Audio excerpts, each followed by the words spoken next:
12 ராசிகளில் 4வது ராசி புனர்பூசம் 4ஆம் பாதம், பூசம் 1, 2, 3, 4, ஆயில்யம் 1, 2, 3, 4 இந்த நட்சத்திரத்தை கொண்டவங்க கடகராசி நேயர்கள்.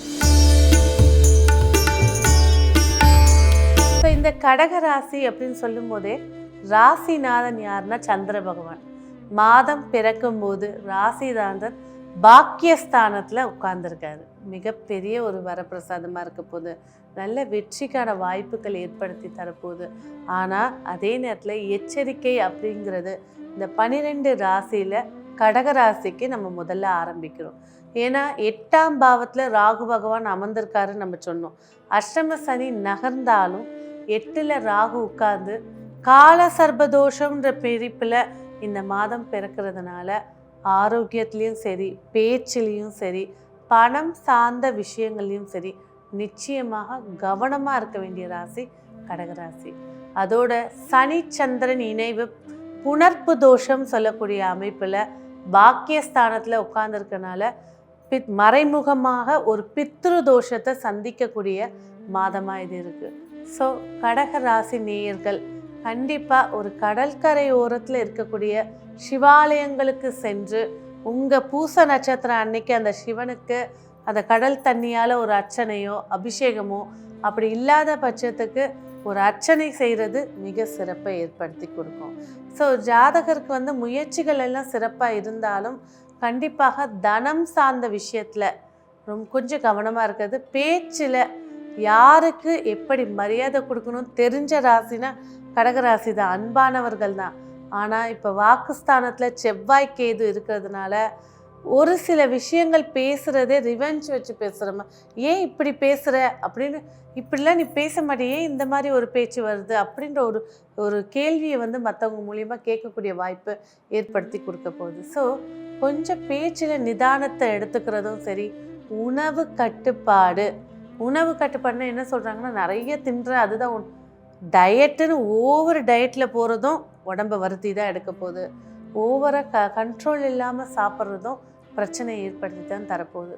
ஸோ மொத்தத்தில் சாப்பாடு சார்ந்த விஷயத்தில், பேச்சு சார்ந்த விஷயத்தில் கவனம் கண்டிப்பாக தேவை. அதுலேயும் கடகராசியில் இருக்கக்கூடிய குழந்தைகள், வீசிங் சளி தொந்தரவு இருக்கிறவங்க, இந்த செவ்வாய்க்கேது இருக்கிறதுனால ரொம்ப கேர்ஃபுல்லாக இருக்கணும். ஒரு சின்ன சிம்டம்ஸ் இருந்தாலே பஃப் எடுத்து அடிச்சுக்கிறதா இருக்கட்டும். அப்படி இல்லை உங்களை மீறி ஒரு விஷயம் இருக்குன்னா உடனே மருத்துவரை பார்க்குறது சிறப்பாக இருக்கணும். ஸோ பஃப் எடுத்து அடிக்கிறது இப்போ சின்ன குழந்தைங்க மட்டும் இல்லை, பெரிய குழந்தைங்க வரைக்கும் 60 வயசு குழந்தைங்க வரைக்கும் யூஸ் பண்ணுறாங்க. ஆரம்ப கட்டத்திலே மருத்துவரை பார்த்து ஒரு ஆலோசனை பெற்றுட்டு அவங்க சொன்ன ஃபுட் சார்ட் எடுத்துக்கிறது சிறப்பாக இருக்கும். சரி, தனம் பொறுத்த வரைக்கும் நம்மளுக்கு இந்த மாதம் செலவுகள் அதிகமாக சுட்டி காட்டுறதுனால பட்ஜெட் போட்டு செலவு செய்கிறது நன்மையை ஏற்படுத்தி கொடுக்கும். சரி, அடுத்த ரீதியாக முயற்சி ஸ்தானாதிபதி ராசியிலே அமர்ந்திருக்குது ஒரு ப்ளஸ் பாயிண்ட்னே சொல்லலாம். எவ்வளோ தோல்வி வந்தால் என்ன, அதை எதிர்த்து போராடி இந்த மாதம் 70% உங்களுடைய எஃபெக்ட்டுக்கான வெற்றியை கண்டுபிடிக்கலாம், கிடைக்கும். சரி, அடுத்தது பார்த்தீங்கன்னாக்கா தாய்வழி சொந்தங்களாக இருக்கட்டும், சொத்து சார்ந்த விஷயங்களாக இருக்கட்டும், அதுலேயும் ஒரு வாக்குவாதத்தில் இருக்க சொத்து பேச்சுவார்த்தைக்கு இந்த மாதம் அமைதியாக தள்ளி போயிடுறது சிறப்பாக இருக்கும். இல்லை நீங்கள் நல்லதே சொன்ன போனாலும் சரி, இல்லை சண்டைக்கே போனாலும் சரி, சொத்து உங்கள் கையை விட்டு போயிடுறதுக்கான வாய்ப்புகள் இருக்குது. இது கோச்சார பலன். 30லேருந்து 35%.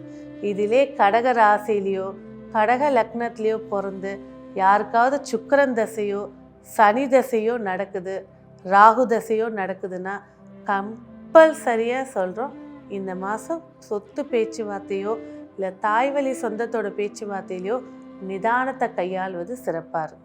இந்த தசை இல்லைங்க அப்போ ஒன்றும் கவலையே இல்லை. கடகராசி இருக்கக்கூடிய குழந்தைகள், அதுவும் டீனேஜ் வரைக்கும் இருக்க வேண்டிய குழந்தைகள், அவங்களுடைய பயணத்தில் கண்டிப்பாக பேரண்ட்ஸ் கவனமாக இருக்கணும். அடிபடுறது, சில இடங்களில் ரொம்ப அரிதாக இந்த குழந்தையை கடத்தி வச்சுட்டு பணம் கேட்குறது, கண்டங்கள் அப்படின்னு சொல்லணும்னா கடகராசி குழந்தைகளுக்கு இந்த மாதம் கொஞ்சம் கவனமாக இருக்கிறது சிறப்பாக இருக்கும். அதே நேரத்தில் பிள்ளைகளும் சரி, திடீர்னு தாத்தா பாட்டி வீட்டுக்கு சொல்லாமல் போயிட்டு இங்கே பதட்டம் ஏற்பட்டு எங்கே போயிட்டாங்கன்னு தேடுறது, அதெல்லாம் இந்த கடகராசி கடகராசியில் பிறந்த குழந்தைகள், கடகராசிக்காரர்களோட குழந்தைகள் இல்லை. சரி, அடுத்தது உத்தியோகம். உத்தியோகம் பேசும்போது சிறப்பு ஏற்படுத்தி தரப்போகுது. உத்தியோகத்தில் சின்ன சின்ன பிரச்சனைகள் தான், அதை ஃபேஸ் பண்ணிடலாம். ஏன்னா எப்போவுமே கடகராசி பார்த்திங்கன்னா இந்த கண்டக சனி, 6ல் சனி, ராகு இருந்தபோது பார்க்காத பிரச்சனையாக இப்போ வந்துட போகுது. இப்போ இருக்க பிரச்சனைகள் ரொம்ப தூசி தான். ஆனால் கொஞ்சம் பொறுமையை கையாள்வது, ஏன்னா வாக்குஸ்தானத்தில் செவ்வாய் கேது உட்காந்துருக்குன்னு ஃபஸ்ட்டே சொல்லிட்டேன். கொஞ்சம் பொறுமையை கையாள்வது சிறப்பை ஏற்படுத்தி தரும். சரி, திருமண பேச்சுவார்த்தைகள் அப்படின்னு பேசும்போது முக்கியமான விஷயமா இருந்தால், பொருத்தம் இருந்தால் பேசுகிறது சிறப்பு. இல்லாத பட்சத்துக்கு கண்டிப்பாக அவாய்ட் பண்ணிடுங்க. இவ்வளோ காலம் வெயிட் பண்ணிட்டீங்க, ஒரு 1.5 மாதம் வெயிட் பண்ணுங்கள், நல்ல ஒரு வரன் அமைச்சு கொடுத்துரும் கடகராசிக்கு. அஷ்டமத்தில் ராகு, கண்டிப்பாக புதிய வாகனங்களாக இருக்கட்டும், இப்போ வாகனம் வாங்கணும்னு ஒரு ஐடியா வச்சுருக்கீங்களா, கண்டிப்பாக இப்போ வாங்காதீங்க. செகண்ட் ஹேண்டில் ஒரு காரை வாங்குங்க, செகண்ட் ஹேண்டில் ஒரு பைக்கை வாங்குங்க. அது இந்த 8ல் இருக்கக்கூடிய ராகு கண்டத்தோட வீரியத்தை குறைச்சி கொடுக்கும். அதே போல் ரொம்ப முக்கியமான ஒரு விஷயம், இந்த ஷேர் மார்க்கெட்டில் இன்வெஸ்ட் பண்ணுறது. கடகராசி கடகலக்ன நேயர்கள் இந்த நேரத்துக்கு அதை அவாய்ட் பண்ணுறது சிறப்பு ஏற்படுத்தி தரும். அதாவது சின்ன மீனை போட்டு பெரிய மீன், சின்ன மீன் நீங்கள் ஃபஸ்ட்டு ஆரம்பிக்கும் போது வருமானம் தர மாதிரி காட்டிட்டு மொத்தமாக ஸ்லாஷ் பண்ணிடுற மாதிரி இருக்கும். ஸோ கொஞ்சம் கவனமாக இருக்குது சிறப்பாக இருக்கும். 9ல் சனி பகவான், 8ஆம் அதிபதி 9ல். நிச்சயமாக நம்ம சொல்ல வேண்டியது, 2வது திருமணத்துக்காக காத்துட்ருக்கிறவங்களுக்கு இந்த மாதம் கைகூடி கொடுக்கும். ஸோ இவ்வளோ நாள் வெயிட் பண்ணதுலேயும் நல்ல வரனா திரும்ப அமையுமா அப்படின்னா கண்டிப்பாக ஏற்படுத்தி கொடுக்கும். ஏன்னா அவரே 7ஆம் அதிபதியாக இருக்கிறதுனால. அடுத்தது தந்தை வழி உறவுகள், தந்தையாருடைய ஆரோக்கியத்தில் கண்டிப்பாக கவனம் செலுத்தணும்.